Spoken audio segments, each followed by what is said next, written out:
আপনি যে বললেন যে শেখ হাসিনা শেখ হাসিনার পক্ষে আপনি দাঁড়িয়ে আছেন, আপনাকে তো কেউ নিয়োগ দেয় নাই।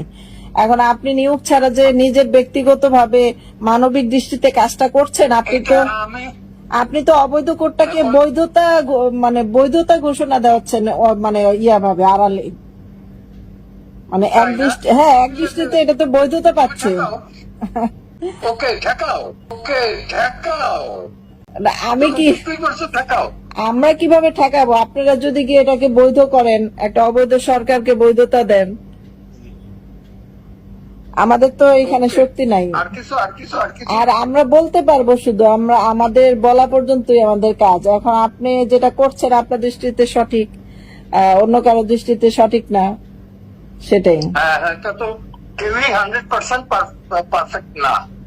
হ্যাঁ, আমিও না, তুমিও না। ওকে, জি স্যার। তো এইটার ভবিষ্যৎ কি হইতে পারে স্যার, যদি একটু বলতেন।